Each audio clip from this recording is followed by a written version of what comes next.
오늘도 함께 기쁨으로 주님 앞에 찬양했으면 좋겠는데요. 먼저 우리의 마음을 주님께 온전히 드리며 우리 이 시간 사도신경 하심으로 우리의 신앙을 고백하도록 하겠습니다. 전능하사 천지를 만드신 하나님 아버지를 내가 믿사오며 그 외아들 우리 주 예수 그리스도를 믿사오니 이는 성령으로 잉태하사 동정녀 마리아에게 나시고 본디오 빌라도에게 고난을 받으사 십자가에 못 박혀 죽으시고 장사한 지 사흘 만에 죽은 자 가운데서 다시 살아나시며 하늘에 오르사 전능하신 하나님 우편에 앉아 계시다가 저리로서 산 자와 죽은 자를 심판하러 오시리라. 성령을 믿사오며 거룩한 공회와 성도가 서로 교통하는 것과 죄를 사하여 주시는 것과 몸이 다시 사는 것과 영원히 사는 것을 믿사옵나이다. 아멘. 네, 이 시간 다 같이 일어나서 우리 함께 찬양할 텐데요. 네, 형제의 모습 속에 라는 축복송을 함께 찬양할 텐데 우리 서로를 축복하며 우리 함께 찬양하도록 하겠습니다.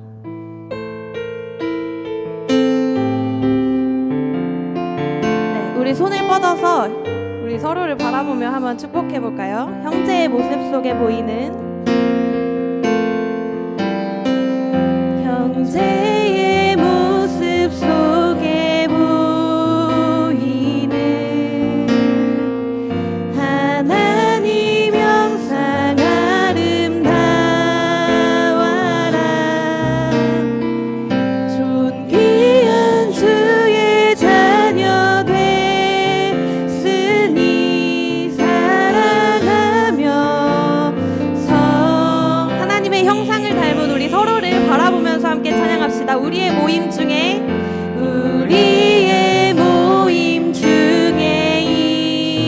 임하신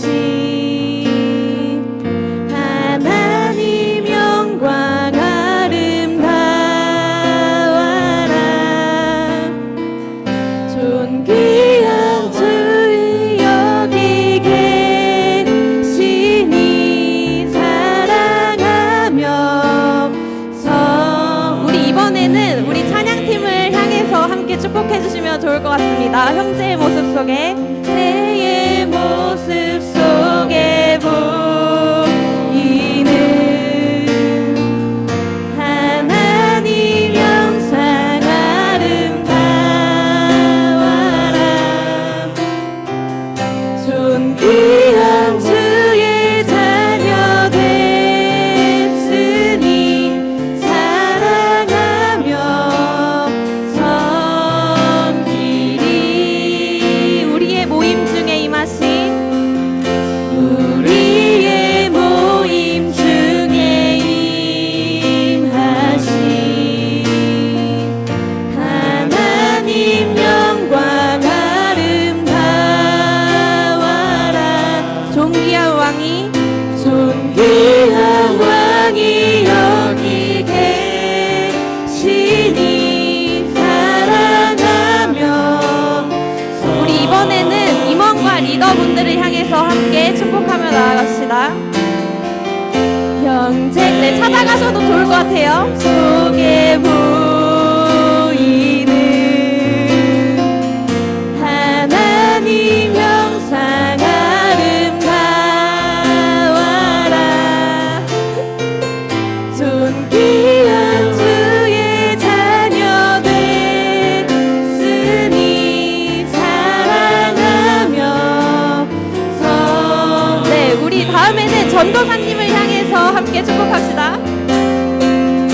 형제의 모습 속에 보인 하나님 형상 아름다워라. 하나님 형상 아름다워 존귀한 주의 자녀 됐으니 존귀한 주의 자녀 됐으니 사랑하며 섬기리 우리 마지막으로 오랜만에 오신 분들과 또 오늘 처음 오신 분들을 향해서 함께 축복합시다. 형제의 모습 속에 형제의 모습 속에 보이는 하나님 형상 아름다워라. 하나님 형상 아름다워라. 존귀한 주의 자녀 됐으니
청년부 공동체가 되기를 소원합니다. 아멘.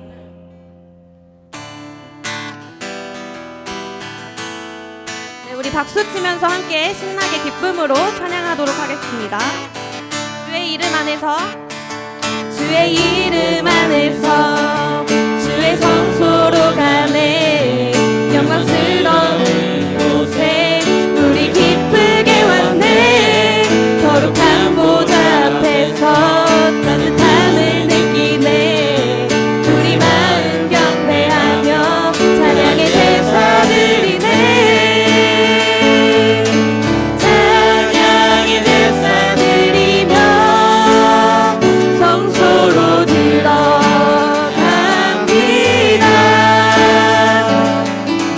찬양의 제사 드리며 성소로 들어갑니다. 우리 다시 한번 찬양하겠습니다. 주의 이름 안에서, 주의 이름 안에서 주의 성소로 가네. 영광스러운 이곳에 우리 기쁘게 왔네. 거룩한 보좌 앞에서 따뜻함을 느끼네. 주의 마음 경배하며 찬양의 제사 드리네. 찬양의 제사 드리며 성소로 들어갑니다.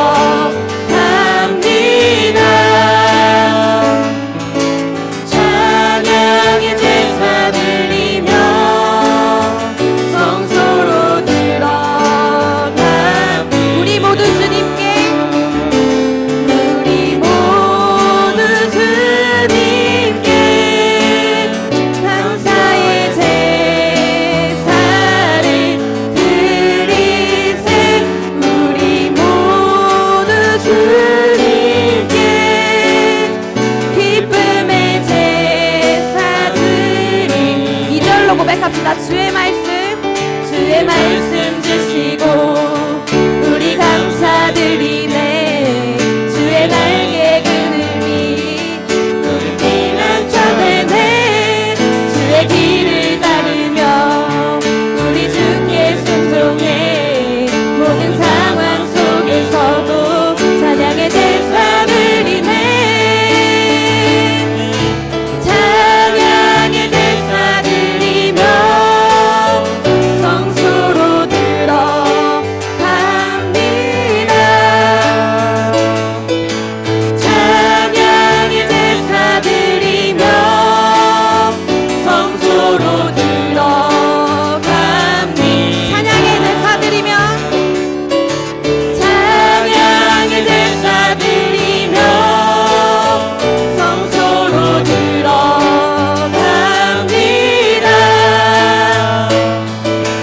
찬양의 제사 드리며 성소로 들어갑니다. 우리 모두 주님께, 우리 모두 주님께 감사의 제사를 드리세. 우리 모두 주님께 기쁨의 제사들. 우리 모두 주님께, 우리 모두 주님께 감사의 제사를 드리세. 우리 모두 주님께 기쁨의 제사 드리네. 우리 이 시간 감사함으로 주님 앞에 나아가기를 소망합니다. 주님께 감사드리라. 주께 찬양하라. 기쁨으로 주께 나와 주의 이름을 찬양하라.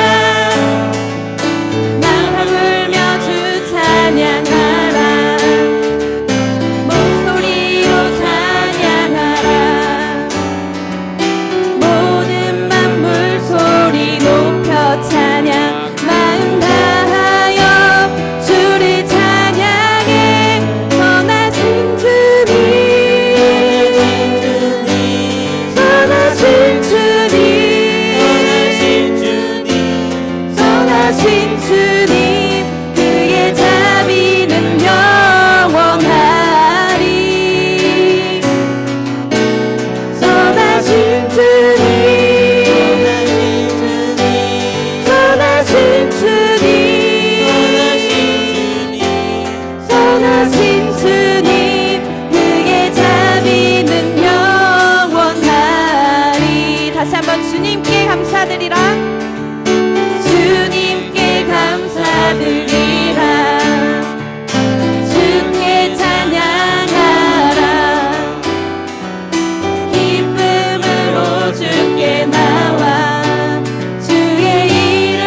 날마다 사랑과 은혜를 부어주시는 주님께 영광의 박수 올려드립시다.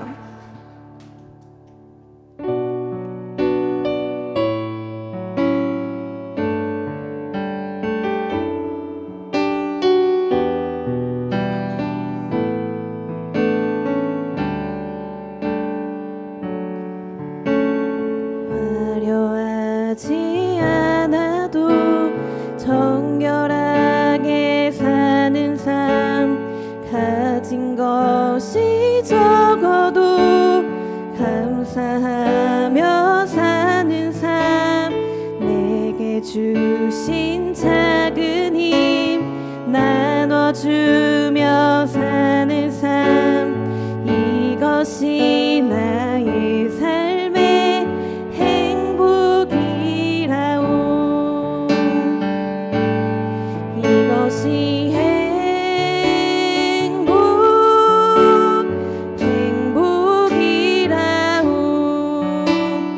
세상은 알 수 없는 하나님 선물, 이것이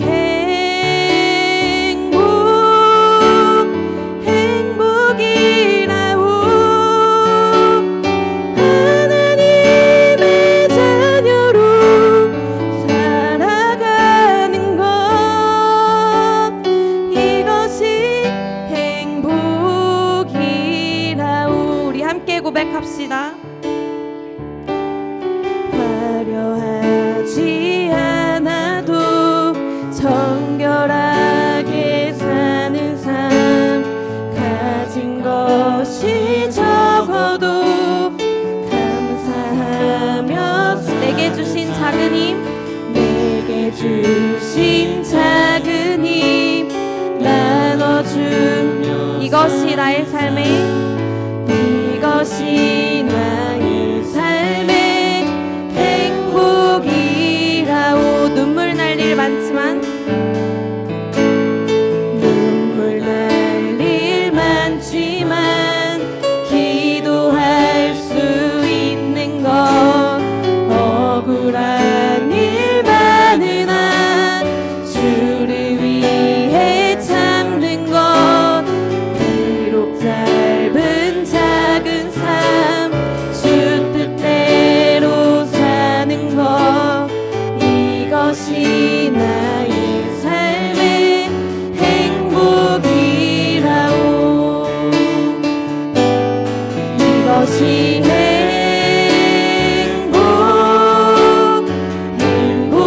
행복이라오. 세상은 알 수 없는 하나님 선물, 이것이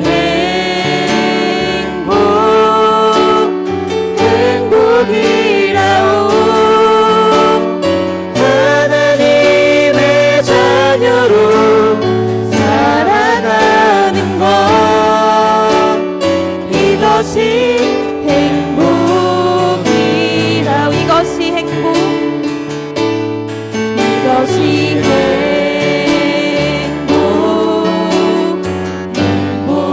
행복이라오. 세상은 알 수 없는 하나님 선물, 이것이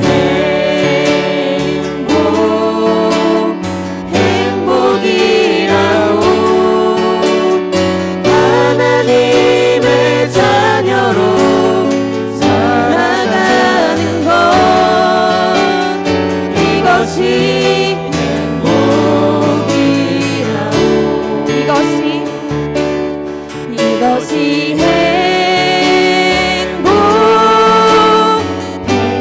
행복이라오.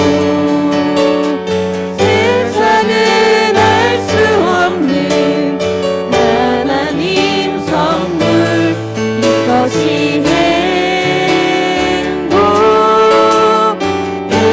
행복이라오. 하나님의 자녀로 살아가는 것, 이것이 행복이. 우리 목소리로 고백하도록 하겠습니다. 이것이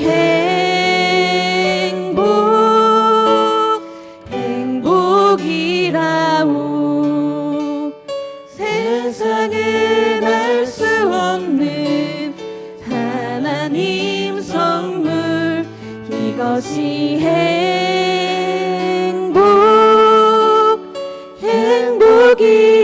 행복이라오 하나님의 자녀로 살아가는 것 이것이 행복이라오 아멘. 세상은 줄 수 없고 알 수도 없는 그 하나님의 선물을 우리는 받고 누리고 있습니다. 여러분이 행복한 삶을 누리고 계신가요?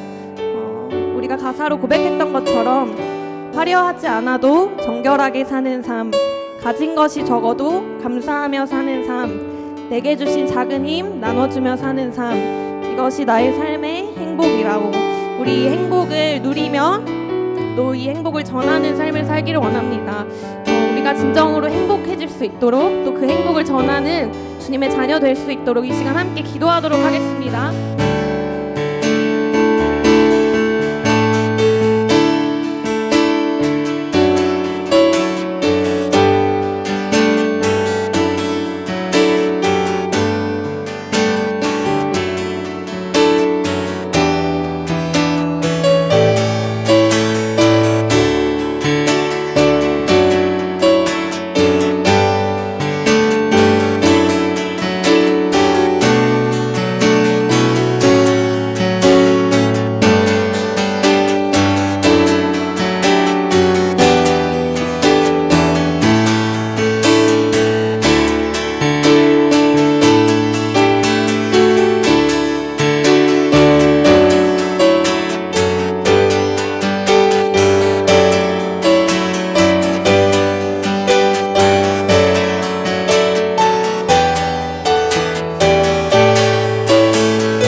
하나님 아버지 감사드립니다. 오늘 이 시간 우리 이 자리 가운데 불러주시고 하나님 우리의 입술을 열고 같이 찬양하며 고백할 수 있게 해주시면 감사드립니다. 그렇습니다. 하나님이 아는 거 정말 때로는 화려하지 않아도 하나님 우리 주님 한 분만 바라보고 걸어가는 삶이 우리가 행복이라고 우리 같이 고백했습니다. 주님 우리가 그 행복을 붙들며 걸어가기 원합니다. 하나님 세상은 알지 못하지만 하나님 우리만 아는 것으로 끝나는 것이 아니라 우리 또한 하나님 세상에 또 그 행복을 전할 수 있는 그런 그 사명을 감당할 수 있는 청년들이 될 수 있게 주님 인도하시고 함께하여 주시옵소서. 아버지 우리 이 시간 예배를 드립니다. 그렇습니다. 오늘 이 시간 예배를 통해서 우리 주님을 더욱더 알기 원합니다.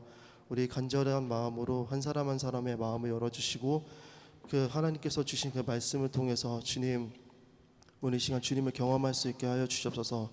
청년들의 마음 가운데 주님께서 함께하여 주셔서 우리가 때로는 힘들고 어렵지만 하나님 주신 그 은혜로 우리가 붙들려 살아갈 수 있는 그런 담대한 믿음의 청년들이 될 수 있게 주님 인도하여 주시옵소서. 감사드립니다. 예수님의 이름으로 기도드립니다. 네, 감사합니다. 네, 하나님 말씀 보겠습니다. 네, 고린도전서 7장 7절 말씀입니다. 네, 고린도전서 7장 7절 말씀입니다.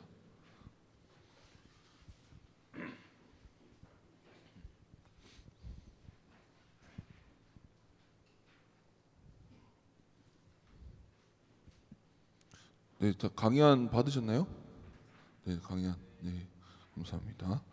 네, 다 찾으신 줄 알고 고린도전서 7장 7절 말씀 우리 함께 읽겠습니다. 시작.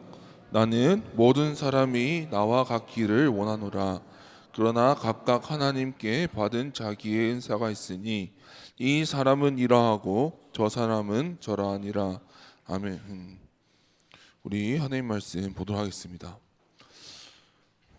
일단은 잠깐 간단하게 오늘은 제가 자기 소개를 해야 될 것 같아서 한번 인사를 하고 시작하겠습니다. 네, 저는 청년부를 이제 담당하고 있는 이하영 전도사라고 하고요. 이제 우리 청년들이랑 잘 지내고 있습니다. 우리 하나님 말씀 이렇게 나눌 건데 앞으로 이제 많은 시간 오래 봤으면 좋겠습니다. 먼저 간단하게 인사를 드리고 이제 오늘 특강을 시작할 건데 우리 아시다시피 우리 매달 셋째 주는 특강으로 진행을 하게 됩니다. 그래서 이번 달은 가정의 달을 맞아서 이제 비혼에 대해서 이제 특강을 진행을 하게 될 것입니다. 그래서 우리 강의안 다 받으신 줄 알고 강의안 보시면서 우리 함께 따라와 주시면 되겠습니다. 우리가 비혼이라고 하면은 최근에 생긴 말입니다. 우리 잘 생각해 보면 그래요. 예전에는 혼자 산다 그러면 독신이라는 말을 많이 썼는데 최근 들어서 비혼이라는 말이 등장합니다.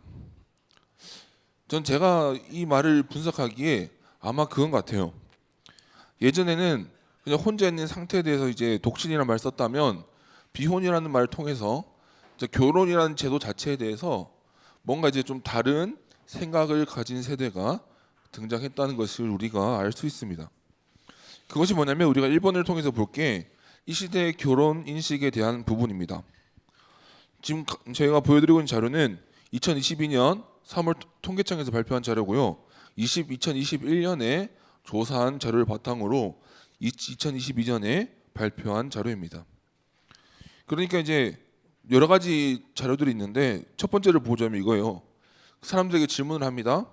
결혼을 해야 할까라는 질문에 대해서 결혼을 해야 한다라는 응답이 10명 중에서 4명꼴로 잡혔다고 합니다. 그리고 해도 좋고 하지 않아도 좋다. 그러니까 개인의 선택의 문제다라고 하는 응답자는 51%였습니다.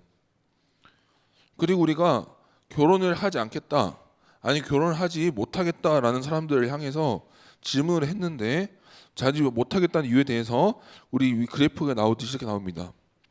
경제적으로 여유가 없기 때문에, 적당한 상대를 아직 만나지 못했기 때문에, 결혼할 필요성을 느끼지 못하기 때문에, 독신의 자유와 홀가분함을 잊고 싶지 않아서, 결혼하기 아직 젊기 때문에, 현재의 일 혹은 학업에 열중하고 싶기 때문에. 제가 지금 여러분에게 이 통계들을 보여드리면서 우리가 제가 사회학자도 아니고 결혼을 해야 된다 말아야 된다, 제가 그런 얘기를 하기 위해서 이 통계를 여러분들에게 보여드리는 것이 아닙니다.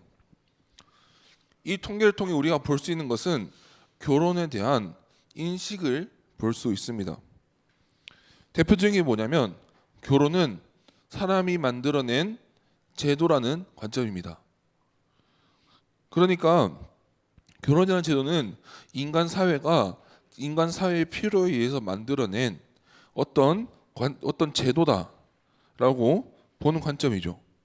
또 다른 관점, 이런 관점도 있습니다. 결혼을 하면은 행복해야 한다. 그러니까 인간 행복의 관점에서 결혼의 본질을 정의하는 경우도 있습니다.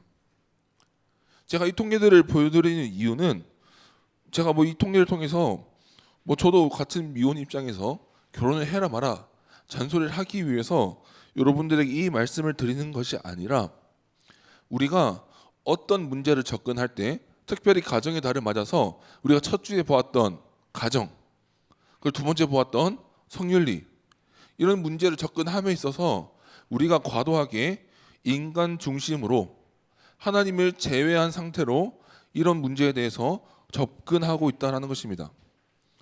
아마 좀 논리적인 분이시라면 저의 논리에 대해서 이렇게 반박을 하고 싶으실 거예요. 당연히 그냥 교회 다니는 사람과 아닌 사람이 섞어서 낸 통계를 가지고 무슨 이런 결론을 내립니까? 라고 말씀하시겠지만 저는 이런 질문을 드리고 싶은 거예요. 세상에서 이 세상 사람들을 대상으로 그냥 불특정 다수로 이렇게 조사한 자료랑 교회 안에서 청년들을 대상으로 조사한 자료가 얼마나 많이 다를까? 저는 생각보다 큰 차이가 없을 수도 있겠다라는 생각을 하는 것이죠. 그렇기 때문에 저는 이 데이터를 통해서 본 건 이겁니다. 이 현대의 결혼에 대한 인식은 양극단으로 갈라져 있습니다. 한쪽의 극단이 뭐냐면 결혼하면 안 된다. 결혼을 절대로 해야 된다. 안 하면 큰일 난다. 라는 극단이 있고, 이거에 대해서 반발해서 나오는 한 극단은 결혼은 내 자유다. 하든 말든 하나님 또 상관하지 마라. 라는 극단적인 부류입니다. 그런데 우리는 크리스천으로서 결혼에 대해서 하나님의 말씀을 따라서 하나님의 기준에 따라서 선택해야 한다는 것이죠. 2주 전에 나왔던 내용과 똑같은 내용입니다. 우리가 어떤 것이 옳다, 그르다, 이렇게 해야 된다, 하지 말아야 한다 라는 선택의 기준이 내 느낌, 내 경험, 내가 경험한 사회가 가지고 있는 통념, 이런 것에 근거해서는 안 된다라는 것입니다. 물론 그 말씀을 어떻게 실천해 나갈 것인가라는 문제는 그건 또 다르게 곰곰이 생각해 봐야 될 문제지만, 원칙을 정함에 있어서는 분명하게 성경의 기준을 따라야 한다라는 것이 우리의 자세라는 것이죠. 그래서 우리가 2번을 한번 보겠습니다. 우리가 다 저번에 나왔던 내용들이요, 설교 때 나왔던 거를 그때 여러분들이 다 이해 못한 표정으로 앉아 계셔가지고 제가 다시 한번 더 간단하게 짚어드린 거예요. 결혼은 하나님의 창조 계획 안에 있었다라는 거예요. 자, 이게 무슨 말이냐? 가로 2번을 볼게요. 결혼은 타락 전에 이미 하나님의 그림 안에 있었다라는 거예요. 그러니까 아까 제가 말했던 그거죠. 많은 사람들이 결혼은 사람들의 필요에 의해 만들어낸 제도라고 말하지만, 성경이 우리에게 가르쳐 주는 것은 하나님이 이 세상을 창조하실 때, 타락하기 전부터 하나님이 원래 창조하실 때부터 주셨던 것이 결혼이라는 제도고, 그것이 처음 주셨던 것이 가정이다라는 거예요. 그래서 우리가 기억나시겠죠? 우리 창세기 1장 27절과 28절을 통해서 이 말씀을 나눴어요. 하나님의 형상대로 창조하셨다. 그리고 남자와 여자를 창조하시고 한 몸이 되게 하셨다. 그리고 우리 강조했던 거 뭐죠? 그들에게 말씀하시되. 우리 기억나나요? 가로 2번에 나온 거예요. 하나님이 우리의 인간에게 준 최초 사명 공동체, 하나님이 인류에게 먼저 가장 처음으로 주신 공동체가 가정 공동체입니다. 그리고 그래서 말씀하시는 거죠. 하나님이 아담에게 이르되라고 말하지 않고, 하나님이 하와에게 이르되라고 하지 않고, 하나님이 그들에게 이르시되, 하나님께서 처음으로 창조하신 가정 공동체를 향해 말씀하시되라고 한 거예요. 그래서 바로 이번에 제가 이런 말을 썼어요. 가정은 단순히 행복만을 위한 제도가 아니라 인류 최초의 사명 공동체다.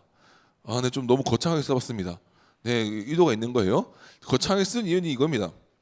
우리가 이 시대의 결혼을 바라보는 관점이 너무 인간 행복 쪽으로 쏠려 있어요. 그러니까 오해하시면 안 됩니다. 우리가 뭐 무슨 이제 결혼이라는 것을 사명을 가지고 뭐 험난한 길을 입으로 들어가라라는 말이 아니라, 결혼을 함에 있어서 너무 과격하게 우리의 행복, 우리가 어떤 삶을 사는가, 그냥 우리의 웰빙에 너무 초점이 맞춰져 있습니다. 그런데 우리가 우리 교회에서 결혼식 다녀보는 분들 알겠죠? 목사님이 어떻게 끝에 하십니까? 성부와 성자와 성령의 이름으로 이 부부가 하나가 되었음을 하나님과 이 공동체 앞에서 공포합니다. 이 멘트는 어디서 치냐면 세례에서 하는 멘트입니다. 세례 줄 때 성부와 성자와 성령의 이름으로 세례를 주노라. 이 교회 회원이 되었음을 모두 앞에서 공포하노라.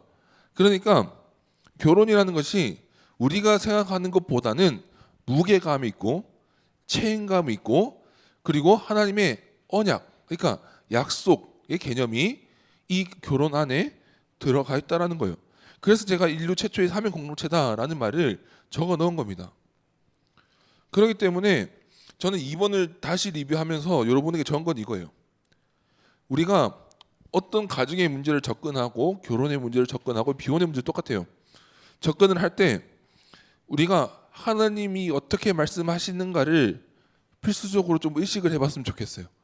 최소한 우리가 신앙이 있다, 하나님 믿는다라고 한다면은 하나님이 어떻게 말씀하셨는가, 그거에 대해서 한번 살펴봤으면 좋겠어요. 그래서 우리가 3번을 한번 보겠습니다. 우리가 3번을 보면 결혼 관계가 얼마나 성경에서 중요하게 사용되는지를 보여드리려고 하는 거예요. 이렇게 말해요.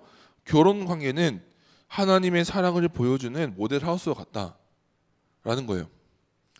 그러니까 뭐냐면 하나님이 우리에게 주신 사랑 커요. 우리가 말로 형용할 수 없죠. 말로 감히 할 수 없어요. 그렇지만 하나님이 우리에게 흘려주시는 그 사랑을 이 가정 안에서 모델 하우스처럼 가정을 통해서 느낄 수 있다라는 이런 생각들이 성경에 반복해서 등장해요.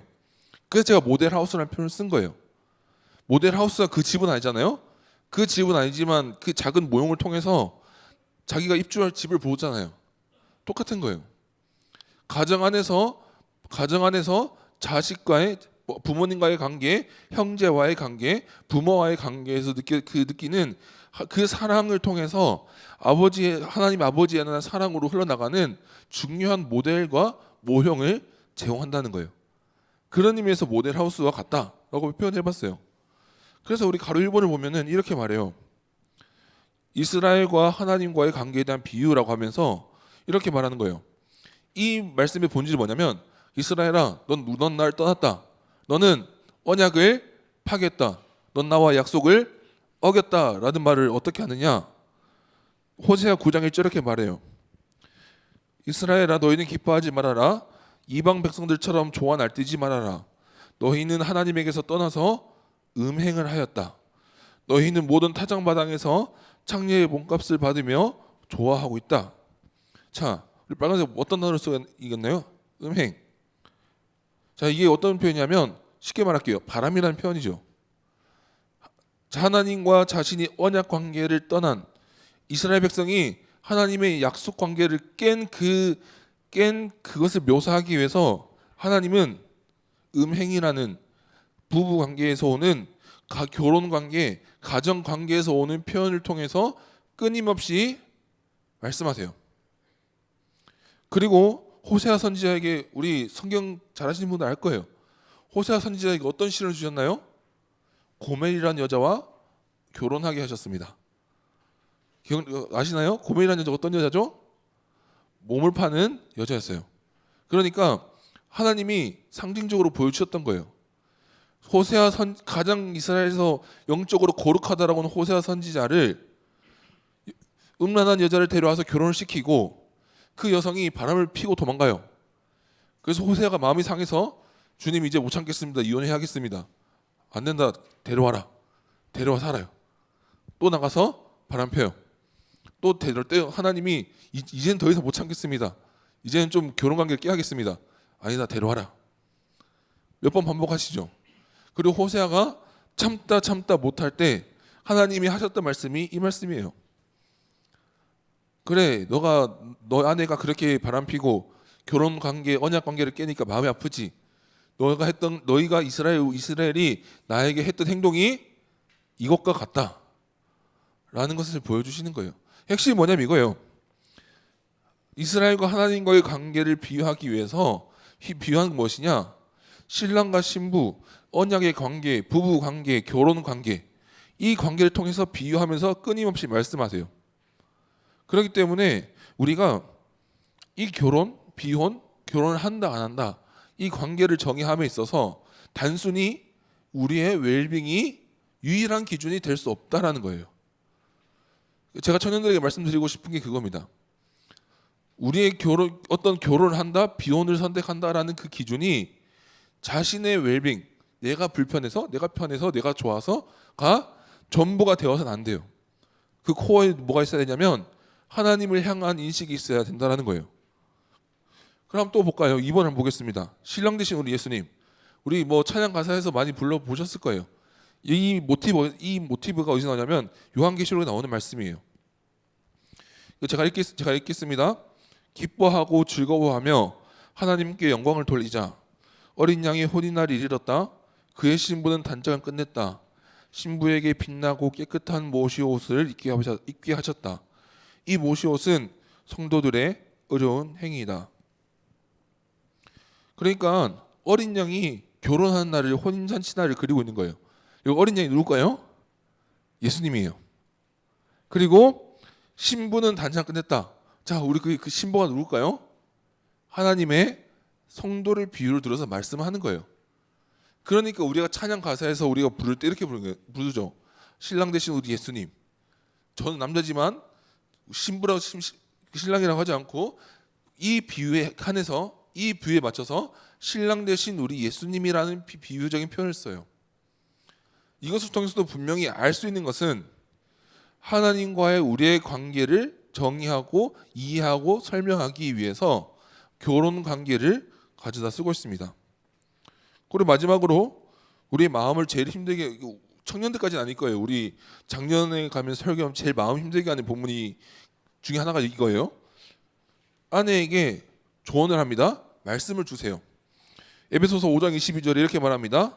아내들이여 자기 남편에게 복종하기를 주께 하듯 하라.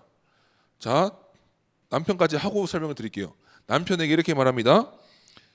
남편들아 아내 사랑하기를 그리스도께서 교회를 사랑하시고 그 교회를 위하여 자신을 주심같이 하라. 우리가 보통 이제 이 말씀을 이제 힘들어하는 이유는 이겁니다. 복종 뭐 요런 단어 때문이에요. 복종 이런 단어 때문인데 우리가 이 본문에서 봐야 되는 게 뭐냐면 주께 하듯 하라. 그리스도께서 교회를 사랑하듯이 사랑하라. 그러니까 저희가 여기서 꽂혀야 되는 것은 복종이라는 단어가 아니에요. 무슨 말이냐면 아내와 남편의 관계를 조언하며 하나님이 말씀을 주시는데 어떻게 조언하시냐면 그리스도와 성도와의 관계, 그리스도와 성도와의 관계, 교회와 성도와의 관계를 모델로 해서 가르치고 있는 거예요. 그러니까 아내들이요, 이 복종이라는 단어에 너무 꽂히지 마시고 이렇게 보시라는 거예요. 자기 남편에게 복종하기를 우리가 교회의 일원으로서 교회의 머리 되신 예수님께 복종하듯이 남편에게 복종해라. 반대로 똑같아요. 남편들에도 쉽지 않은 미션이에요. 아내 사랑하기를 그리스도께서 교회를 사랑하듯이 사랑해라. 저 무슨 말이에요? 무한대로 사랑해라. 절대 끊어지지 않는 사랑으로 사랑해라. 어떤 짓을 해도 이해하고 보듬어주고 우리가 예수님이 그렇게 쓰게도 이해해 주듯이 사랑해라. 자, 여기서 우리가 봐야 되는 것은 뭐냐면 그리스도의 사랑을 모델로 삼아서 거기에 가정의 모델을 가르치시는 거예요. 제가 이 말씀을 드리는 이거예요. 모델하우스라는 표현이 여기서 나오는 거예요. 그러니까 단순히 결혼이라는 관계가 인간의 행복, 웰빙의 그쪽에만 초점에 맞춰서는 안 된다는 거예요. 그 안에서 하나님이 결혼이라는 가정이라는 첫 번째 공동체를 주시며 그 공동체에 처음에 의도했던 건 이거겠죠.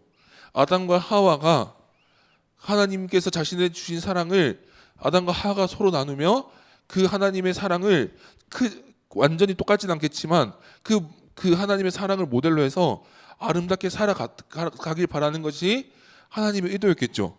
물론 타락으로 인해서 이것이 일부 깨어지긴 했습니다. 그래서 우리가 다들 아시다시피 모세 때 이혼을 허락하는 조항이 등장해요. 이 조항도 정확하게 이해를 하셔야 됩니다. 모세가 이혼을 허락한 이유는 남편이나 아내나 어느 한쪽이 언약을 파괴했을 때예요. 그러니까 아까 말씀드렸죠. 성경에서는 결혼을 언약의 하나로 본다고요. 그래서 저기 성당 있죠. 성당은 하나의 성례로 결혼을 취급해요. 그러니까 결혼을 성례, 그러니까 여러분들이 뭐 세례받고 여러분이 뭐 성찬하잖아요. 그거랑 결혼을 같은 급으로 둬요. 물론 저희 입장은 그렇지 않지만 그 정도로 성경 안에서 말하는 그 결혼의 결혼에 대한 개념이 가볍지 않다라는 거예요. 인간의 웰빙에 초점이 맞춰지지 않다는 거예요.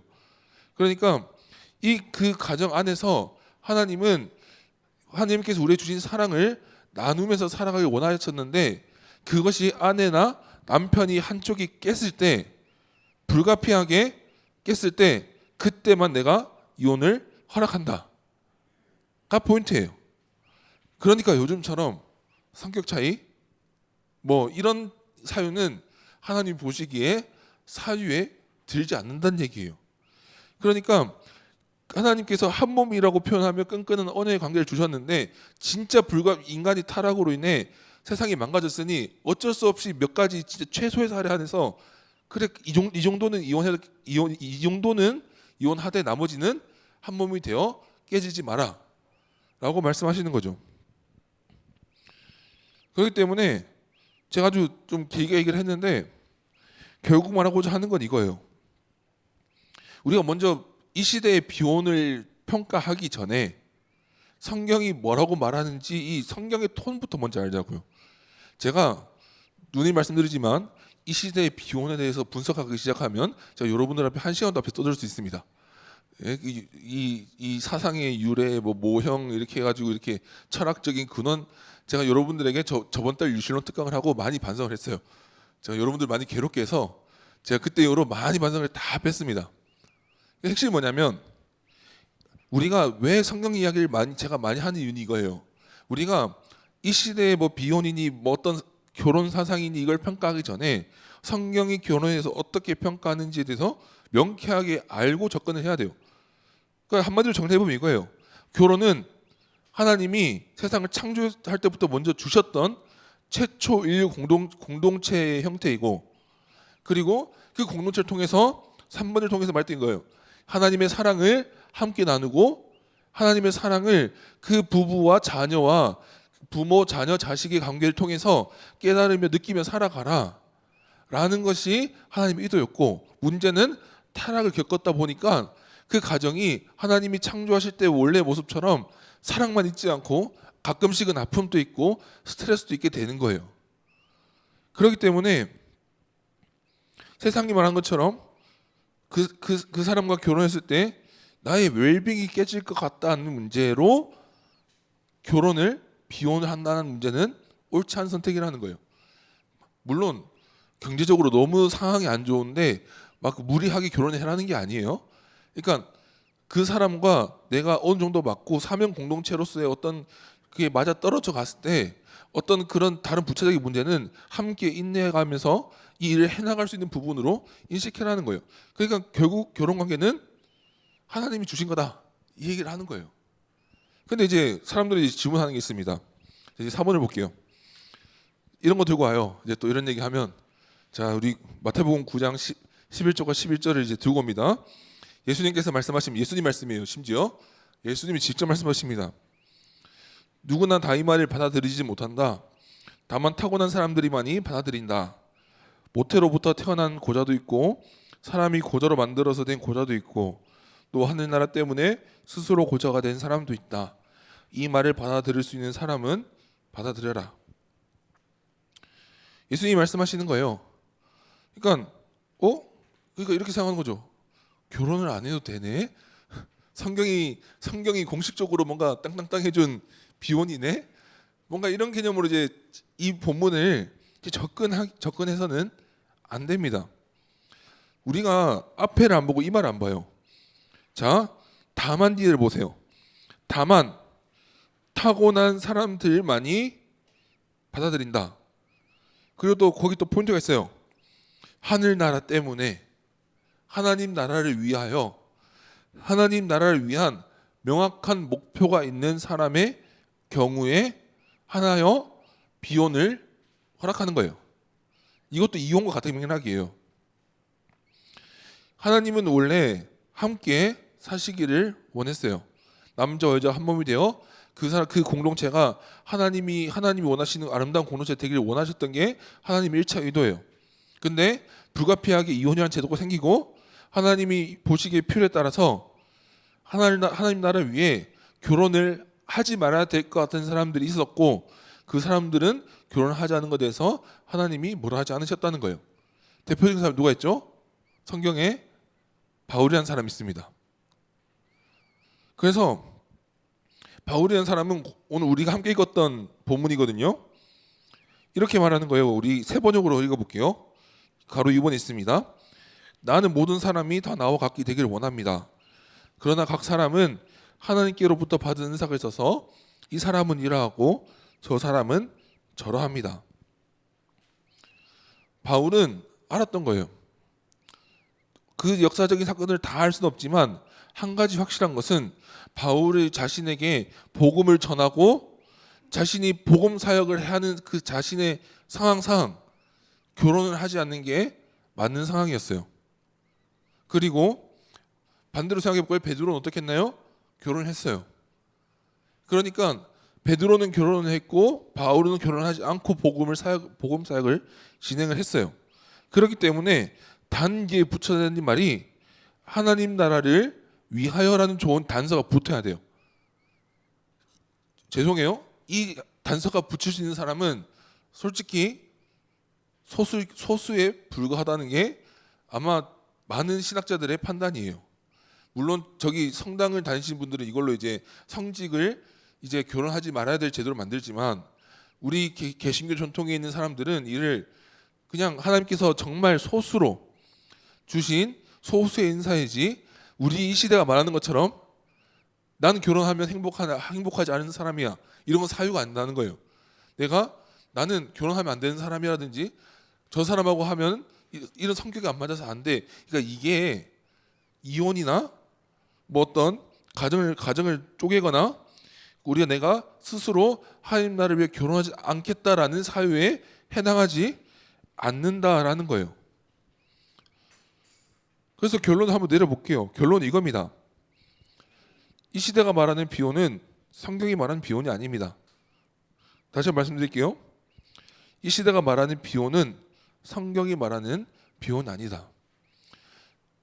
저는 이걸 통해서 우리 시대의 모습이 제 아들도 비슷하게 해요. 우리 아까 11절에서 12절 우리 고자 이야기 예수님 하셨잖아요. 왜 그 말을 하셨냐면 10절을 제 아들이 질문을 했고 그에 대한 대답으로 예수님이 11절과 12절을 답하시는데 10절 질문이 이거예요. 남편과 아내 사이가 그러하다면 차라리 장가 들지 않는 것이 좋겠습니다. 자, 앞에 무슨 얘기가 나오냐면 이혼 얘기가 나와요. 우리 동성애 특강할 때 기억나시나요? 우리 동성애 특강할 때 나눴던 이제 막 바리새인들이 막 이제 예수님 이제 걸려고 이제 막 복잡한 이제 막 이런 상황을 만들어 가지고 이러면 어떡합니까? 저러면 어떡합니까? 하면서 이제 걸려고 이제 결혼에 대한 문제를 갖다 걸었어요. 그때 하나님 뭐라고 하셨죠? 하나님은 원래 남자와 여자를 만드시고 그 하나님과의 한 몸 되는 관계를 깨는 것을 허락하지 않으셨다. 근데 정말 어쩌다 사정이 생겨서 소수에 한해서 내가 이혼을 허락해 주신 것이지 이때 이스라엘 바리새인들은 어떻게 했냐면 이 이혼 사유를 다양하게 자기들이 임의로 그걸 만들어내 가지고 자신이 원하는 여성을 얻기 위해서 자신이 힘 있는 사람들이 자신이 원하는 여성을 얻기 위해서 그냥 자기 집에 있는 아내를 갖다 버리기 명분으로 그 모세 말을 사용했어요. 그러니까 예수님이 말씀하시는 거예요. 모세가 그런 의도로 말했니? 아니야 라고 말씀하시면서 막 남녀의 관계는 하나님이 주신 거고 이렇게 깨서는 안 되고 막 이것저것 막 설명해 주신 거예요. 그러니까 제 아들이 듣고 있다 이렇게 생각하는 거예요. 그러면 이렇게 복잡하고 힘든 거면 결혼을 안 하는 게 맞겠네요. 이런 질문인 거예요. 그러니까 예수님이 11절과 11절 이렇게 대답을 하신 거예요. 다만 타고난 사람들만이 그럴 수는 있다. 태어나면서 그렇게 된 사람도 있고 그렇게 뭐 사람들이 옛날에 뭐 내시처럼 필요에 의해서 그렇게 된 사람도 있고 하늘나라 때문에 스스로 그렇게 된 사람도 있다. 그래, 이 말을 받아들일 수 있으면 너희 말이 맞는데 그거 아니면 하나님의 창조의 원리인 가정을 따라 살아가라 라는 것입니다. 그러니까 이 말이 저희 시대의 모습이에요. 그걸 아셔야 돼요.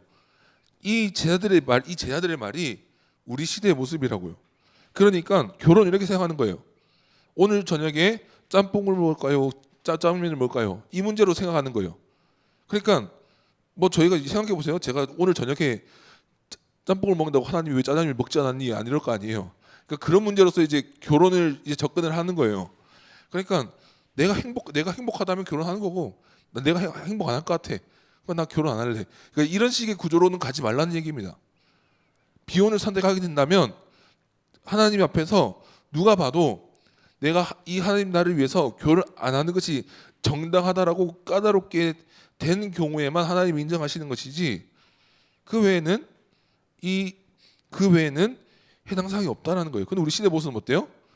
보니까 결혼하니까 이렇던데 저렇던데, 복잡하네, 머리 아픈데, 그냥 하지 말까?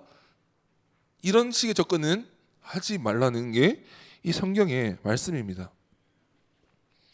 그래서 그 결론의 가로 2번을 볼게요. 그래서 제가 여러분들에게 희망일까요? 이게 저도 같은 처지예요. 제가 여러분들에게 자꾸 잔소리하는 것 같아서 제가 그런데 저 같은 처지로서 저한테도 도전되는 말씀으로서 말씀을 드리는 거예요.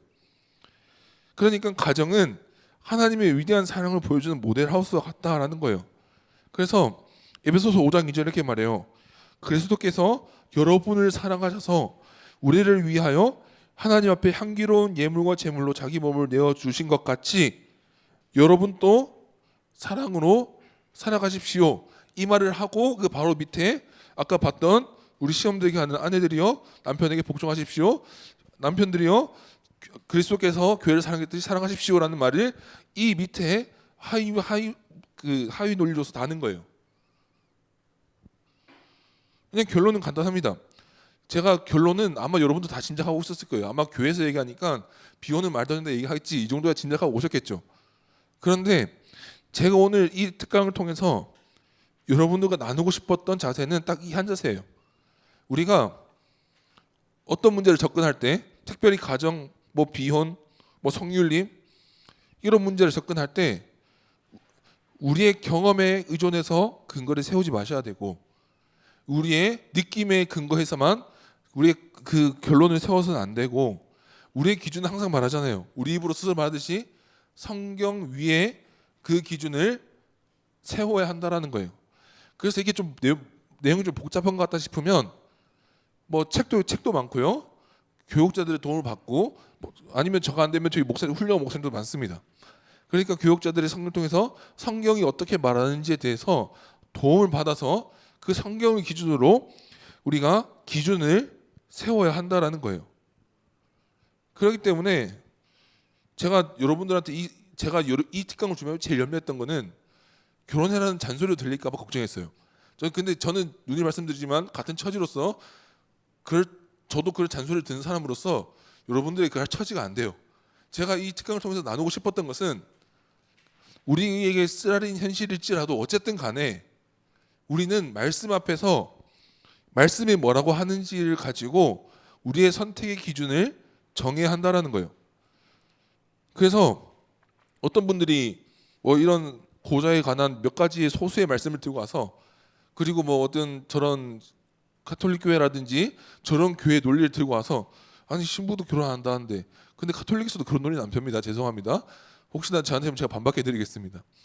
어쨌든 간에 우리가 성경을 기준으로 모든 걸 판단하고 생각해 봤으면 좋겠어요. 그리고 나누고 싶었던 건 가끔씩 그게 우리를 불편하게 하는 진실일 수도 있어요. 그렇죠? 쉽지 않은 진실이에요. 아까 말했죠. 전 제일 공감한 것 같은 게 뭐냐면, 일본에 결혼하지 않는 이유라고, 일본이 경제적인 여유가 없기 때문에 너무 와닿아요. 생각해 보세요. 우리 젊은 부부 옆에서 예배 드리시잖아요. 왜 그거 들으겠어요? 집이 다 멀어요. 저 경기도 밖에 있어요. 왜냐하면 동대문 근처에 집을 구하기 힘들거든요. 그 처음 결혼하신 분들이. 그러니까 저도 그런 현실적인 문제 왜 모르겠습니까? 저도 여러분 같은 세대로서 분명히 이런 현실적인 문제에 대해서, 현실적인 문제와 오늘 이런 말씀이 우리에게 가르치는 것들을 분명히 이거를 마주할 때는 불편하고 삐걱대고, 이게 맞나? 내가 이래도 지켜야 되나? 라는 갈등이 드실 때가 있을 거예요. 그럼에도 불구하고 저는 이 특강을 통해서 비혼이라는 얘기로 시작을 했지만 이렇게 끝내고 싶어요. 불편하더라도 우리는 하나님 말씀 앞에 서야 돼요. 그것이 우리의 자세고, 우리가 하나님 믿는 사람이라고 우리 입으로 말하는 사람이라면 그 불편한 진실 앞에 우리를 맞추어 나갈 수 있는 믿음의 자신감이 조금 필요합니다. 그래서 저는 마지막으로 우리 청년들과 나누고 싶은 말씀, 이 말씀을 나누고 싶습니다. 첫 번째 말씀 제가 읽겠습니다. 고린도전서 7장 2절 말씀입니다. 그러나 음행에 빠질 유혹 때문에 남자는 저마다 아내를 두고 여자도 저마다 자기 남편을 두도록 하십시오. 그리고 두 번째 말씀 보겠습니다. 우리 저번 주에 봤던 말씀이죠. 로마서 12장 1절 말씀. 그러므로 형제들아 내가 하나님의 모든 자비하심으로 너희를 권하노니 너희 몸을 하나님이 기뻐하시는 거룩한 산제물로 드리라. 이는 너희가 드릴 영적 예배니라. 그렇기 때문에 마지막으로 이 말을 하고 특강을 정리하겠습니다. 우리 앞으로 많은 변화를 맞으실 거예요.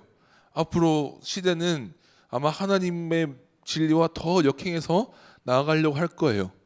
그리고 우리에게 말하겠죠. 이것이 트렌드한 거다. 우리의 현실이 그렇지 않다. 현실에 맞춰 살아라.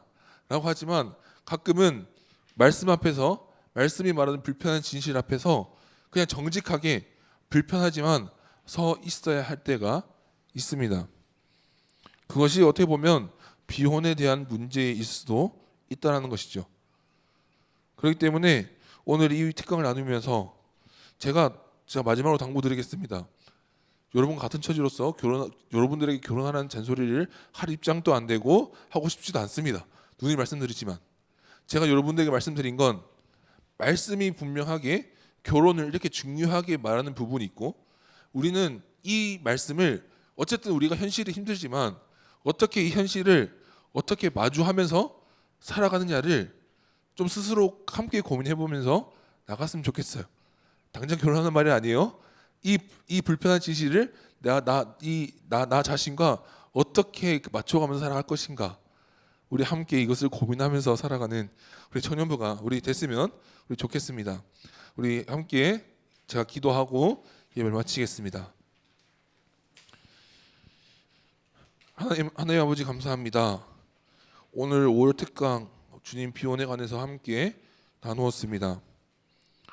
하나님 말씀을 통하여 말씀해 주시길 하나님이 결혼과 가정은 하나님이 창세전부터 세상 창조하실 때부터 주셨던 우리에게 가장 첫 번째 공동체이며 우리에게 중요하다며 성경의 수많은 비유를 가정을 통해 말씀하시며 우리를 신부를 비유하시며 가정이 중요하다라는 것을 말씀해 주셨습니다. 하나님 그럼에도 우리가 이 자리에서 기도하는 것은 주님 여전히 우리의 현실이 이 말씀을 불편하게 할 때가 있습니다. 주님 우리가 이 자리에서 기도하기를 주님 우리 온 청년부 형제 자매들이 이 불편한 말씀 앞에 정직하게 서서 이겨낼 수 있는 용기를 허락하여 주십시오. 주님 가끔 우리의 말씀이 우리를 불편하게 할 때가 있습니다. 그렇지만 우리에게 겸손한 마음을 허락하여 주시고 우리의 현실 가운데서 하나님의 말씀을 따라 살아갈 수 있는 용기를 허락하여 주시옵소서. 그리하여 하나님 우리 청년부가 아니면 우리 청년부의 가정을 통하여 우리 형제 자매를 통하여 부모님을 통하여 미래에 만날 배우자를 통하여 하나님에 대한 사랑을 온 세상에 퍼뜨리는 아담과 하와의 하나님 원래 그 공동체의 모습을 이 세상에 보여주며 주님 향기로운 하나님 향기로운 제물로서 하나님 앞에 올바로 살아갈 수 있는 우리 청년들이 되게 하여 주시옵소서. 우리 불편한 하나님 말씀 앞에서 그 불편한 말 당당하게 마주하게 하시고 하나님 앞에서 겸손하게 그 말씀을 사랑하게 하여 주시옵소서. 살아계신 예수 그리스도 이름으로 기도드립니다. 아멘. 주기도문으로 예배를 마치겠습니다. 하늘에 계신 우리 아버지여 이름이 거룩히 여김을 받으시오며 나라가 임하옵시며 뜻이 하늘에서 이루어진 것 같이 땅에서도 이루어지리이다. 오늘날 우리에게 일용할 양식을 주옵시고 우리가 우리에게 죄 지은 자를 사하여 준 것 같이 우리 죄를 사하여 주옵시고 우리를 시험에 들게 하지 마옵시고 다만 악에서 구하옵소서. 대개 나라와 권세와 영광이 아버지께 영원히 있사옵나이다. 아멘. 우리 다 함께 자리에 나서 찬양하시면서 우리 예배를 정리하도록 하겠습니다.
네, 오늘도 청년부 예배 자리에 나오신 모든 분들을 환영하고 축복합니다. 우! 네, 옆에 오랜만에 나오신 분들이 눈에 지금 보이는데요. 함께 예배 끝나고 네, 찾아가 주셔서 인사해 주시면 좋을 것 같습니다. 네, 다음 광고 등주세요. 네, 예배 후에 팀 모임이 있는데요. 네, 잠깐 쉬셨다가 팀 모임 가시면 될 것 같고요. 네. 네, 그래도 될 것 같고요. 네, 그리고 다음 주 예배는 저희가 연합 예배로 드려집니다. 2시 30분에 시작이 되고요. 여기 본당에서 예배를 드리니까요. 본당에서 예배를 가시면 될 것 같고 그 전에 예배 드리기 10분 전에 저희 기도회로 예배를 준비하고 있으니까요. 함께 10분 전에 나오셔서 기도로 준비하시면 좋을 것 같아요. 네, 그리고 다음 주 연합 예배 후에 네, 저희 그때 MBTI로 모였던 거 기억하시나요, 다들? 네, 아주 재밌었잖아요. 그래서 그때 그 MBTI 모임 2탄을 준비해봤습니다. 네, 더 재밌을 테니까요. 네, 2탄 기대해 주시고요. 다음 주에 예배 끝나고 가시지 마시고 네, MBTI 꼭 해주세요. 네, 다음 네, 다음 주 토요일에 청년부 기도회가 있습니다. 네, 5시 반에 여기서 있으니까요. 네, 여기 와주시면 돼요. 5시 반에 꼭 와서 같이 기도해 주세요. 네, 네, 그러면 네, 끝났나요? 네, 그러면 네, 저희 잠시 특별한 시간을 가지려고 하는데요. 오늘 스승의 주일이어서 저희 이하영 전도사님이랑 최상규 부장집사님 앞으로 한번 모시고 함께 축복하고 기도하는 시간 가지겠습니다. 얼른 나와주세요.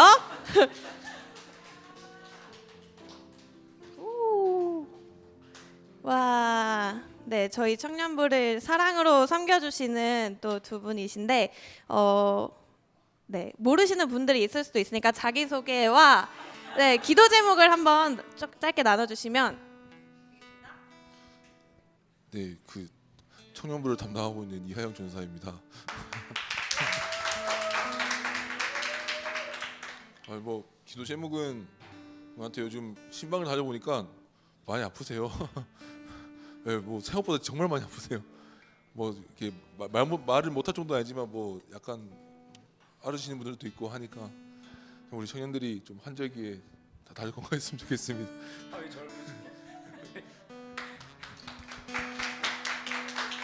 예, 저는 청년부에서 부장집사 포지션을 맡고 있는 최상규 집사입니다. 제 기도 제목은요.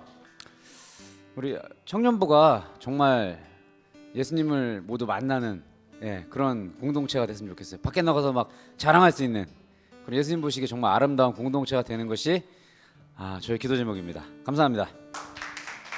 네, 저희 함께 기도하기 전에 우리 아까 찬양으로 고백했던 축복송 함께 부르려고 하는데요. 형제의 모습 속에 보이는 요거 함께 찬양, 네, 축복하면서 함께 찬양 해볼까요?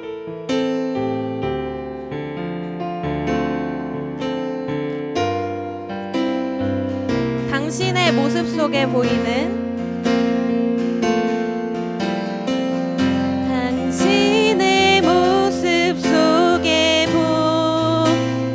형상 아름다워라. 하나님 형상 아름다워라. 존귀한 주의 자녀들 사랑하며 섬기리. 우리 다시 한번 당신의 모습 속에 보이는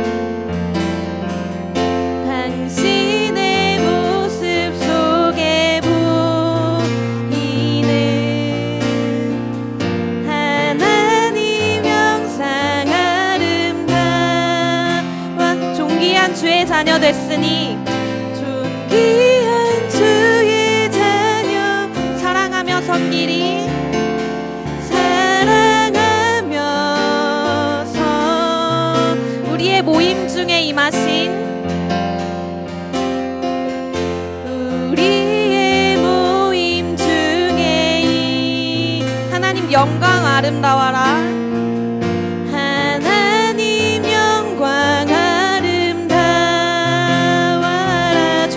왕이 여기 계시니 왕이 여기 사랑하며 섬기리 사랑하며 섬기리. 네, 우리 함께 이 시간 기도하기를 원하는데요. 사랑으로 우리를 섬겨주시고 하나님의 사랑을 우리에게 흘려 보내주시는 이 두 분의 이하연 전도사님과 또 최상규 부장집사님의 기도 제목 들으신 대로 청년들의 건강, 두 분 다 이제 본인의 기도 제목이 아니라 또 청년들의 기도 제목을 또 내주셨는데, 우리 함께 이런 아름다운 공동체 될 수 있도록 서로를 위해 기도하고 축복하는 우리가 될 수 있도록 우리 이 시간 함께 기도하도록 하겠습니다. 하나님 아버지 감사합니다. 하나님 우리에게 귀하게 보내주신 이하연 전도사님과 최상규 부장집사님, 정말 우리가 이들 중에 주님의 사랑을 알고 주님의 영광을 바라보며 하나님 함께 교제하게 하시기 바랍니다. 하나님 우리에게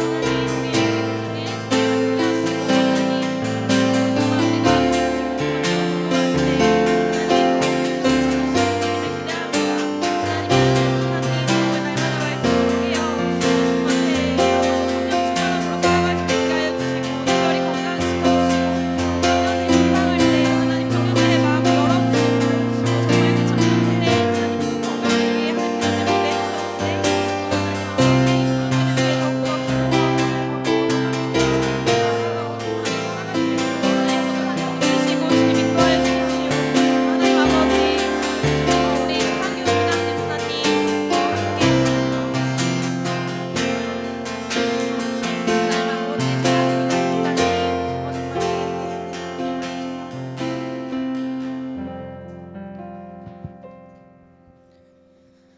기도드리겠습니다.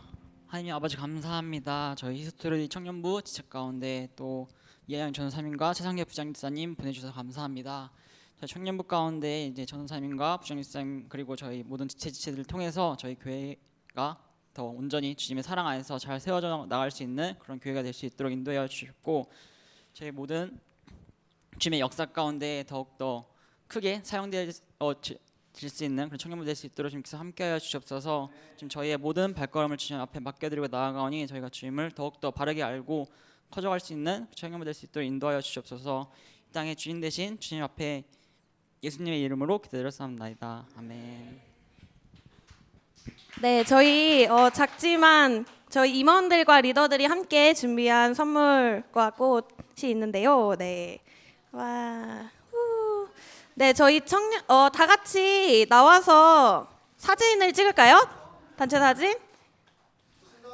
네, 다 나오시죠?